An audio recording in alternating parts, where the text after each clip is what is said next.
Assalamualaikum warahmatullahi wabarakatuh. Halo anak-anak Umi, apa kabarnya hari ini? Mudah-mudahan anak-anak Umi sehat semua ya. Dan anak-anak Umi harus tetap semangat belajarnya. Kompetensi dasar menyajikan hasil identifikasi pokok pikiran dalam teks tulis dan lisan secara lisan, tulis, dan visual. Anak-anak Umi, minggu lalu kita sudah mempelajari yaitu membuat cerita dalam sebuah gambar. Nah, materi hari ini masih berkaitan dengan materi yang minggu lalu. Ya, anak-anak Umi, materi kita hari ini yaitu menemukan serta menuliskan ide pokok dari cerita.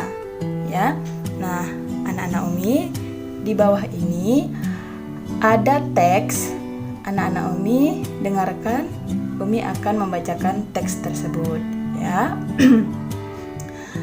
Selesai bermain, Pak Rudi mengajak Edo mengumpulkan air seni kelinci. Air seni kelinci tersebut oleh Pak Rudi disalurkan melalui saluran-saluran air dan dikumpulkan ke dalam satu wadah penampungan. Ih, bau sekali, kata Edo. Benar Edo, meskipun bau, tetapi air seni kelinci ini sangat baik digunakan sebagai bahan pupuk cair organik untuk tanaman. Sayuran akan tumbuh dengan subur, tanaman buah akan cepat berbuah, dan tanaman bunga akan cepat berbunga, jawab Pak Rudi. Tiba-tiba, Pak Eko datang ke kandang kelinci. Pak Eko meminta air seni kelinci milik Pak Rudi untuk memupuk sayuran di belakang rumahnya. Dengan ikhlas, Pak Rudi pun memberikan sebagian air seni kelinci tersebut kepada Pak Eko. Pak, kenapa air seni kelinci itu diberikan kepada Pak Eko? Kan sayang, Pak, tanya Edo penasaran. Iya, tidak apa-apa. Kita harus saling membantu. Jika ada orang yang membutuhkan bantuan, kita harus secara ikhlas dan sukarela memberikan bantuan. Karena kita makhluk sosial. Artinya, tidak dapat hidup sendiri dan membutuhkan bantuan orang lain, jawab Pak Rudi. Nah, anak-anak Umi, tadi Umi sudah menjelaskan di awal bahwasanya kita mau mencari ide pokok dalam sebuah cerita, ya, yang mana ide pokok seperti minggu lalu yang Umi jelaskan, yaitu gagasan yang mendasari pengembangan suatu paragraf. Nah, apa ciri-cirinya? Ide pokok bersifat merangkum, itu ciri yang pertama. Jadi, ide pokok itu merangkum seluruh paragraf, ya. Nah, yang kedua, umumnya di awal paragraf. Ya, ide pokok itu pada umumnya ada dia di awal paragraf. Namun, ada juga berada di akhir paragraf ataupun di awal dan di akhir paragraf. Nah, ciri yang ketiga, dasar pengembangan paragraf. Jadi, ciri-ciri ide pokok yang ketiga itu adalah ide pokok dasar mengembangkan sebuah paragraf. Ya, anak-anak Umi. Nah, selanjutnya coba anak-anak Umi perhatikan gambar di bawah ini, ya. Ini ada Umi buat contoh gambar pemandangan yang berjudul yaitu tempat tinggalku, ya. Agar semakin mengenal lingkunganmu, buatlah cerita singkat berdasarkan gambar di bawah ini. Ya, Nana Umi. Nah, di sini Umi akan menjelaskan tentang gambar tersebut. Ya, judulnya tempat tinggalku. Lalu, tempat tinggalku berada di dekat perbukitan yang menghijau. Rumahku adalah istanaku. Aku suka tempat tinggalku. Aku senang bisa tinggal di rumah yang nyaman. Di sekeliling rumahku ada persawahan yang menghijau, serta pepohonan yang sangat rindang, serta ada kerbau-kerbau yang ingin membajak di persawahan.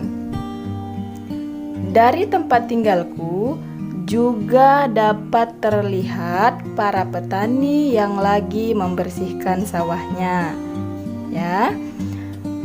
Temanku banyak dan aku dapat bermain dengan mereka semua. Di tempat tinggalku mempunyai taman yang sangat indah. Tempat tinggalku ada pohon bunga dan berbagai tumbuhan yang indah. Aku senang memiliki tempat tinggal yang sangat kucintai. Dan semoga tempat tinggalku bisa dijaga dan dirawat dengan sebaik-baiknya. Ya, anak Naomi. Nah, itu tadi cerita dari sebuah gambar yang Umi buat. Nah, sekarang anak-anak Umi, perhatikan, Umi akan menentukan ide pokok dan kalimat pengembangnya, ya. Lihat paragraf pertama. Ide pokoknya, tempat tinggalku berada di dekat perbukitan yang hijau. Kalimat pengembangnya, rumahku adalah istanaku. Aku suka tempat tinggalku. Aku senang bisa tinggal di rumah yang nyaman. Nah, itu dia pada paragraf pertama. Nah, paragraf kedua, ide pokoknya, temanku banyak dan aku dapat bermain dengan mereka semua. Sedangkan kalimat pengembangnya, di tempat tinggalku mempunyai taman yang sangat indah. Ya, itulah dia tadi ide pokok dan kalimat pengembang dari cerita yang Umi buat, ya. Nah, anak-anak Umi, jangan lupa materi yang Umi sampaikan harus dicatat di buku catatan supaya pada saat nanti ujian anak-anak Umi bisa mengulang-ulang materi yang Umi sampaikan. Ya, anak-anak Umi. Nah, Umi harapkan anak-anak Umi sudah paham. Jika kurang paham, baca berulang-ulang materi yang Umi sampaikan, ya. Nah, seperti biasa anak-anak Umi, di akhir materi Umi memberikan sebuah latihan, ya. Apa latihannya? Yang pertama, buatlah cerita tentang keberadaan tempat tinggalmu. Maksudnya, anak-anak Umi membuat cerita berdasarkan tempat tinggalmu. Ya, itu soal latihan yang pertama. Untuk soal latihan yang kedua, tentukan ide pokok dan kalimat pengembang di dalam cerita yang kamu buat.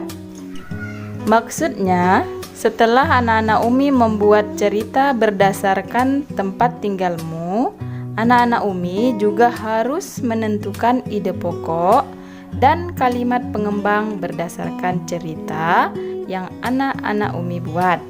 Ya. Nah, anak-anak Umi, latihannya ya, buat di kertas double folio. Ya. Nah, Umi berharap anak-anak Umi bisa mengerjakannya dengan baik.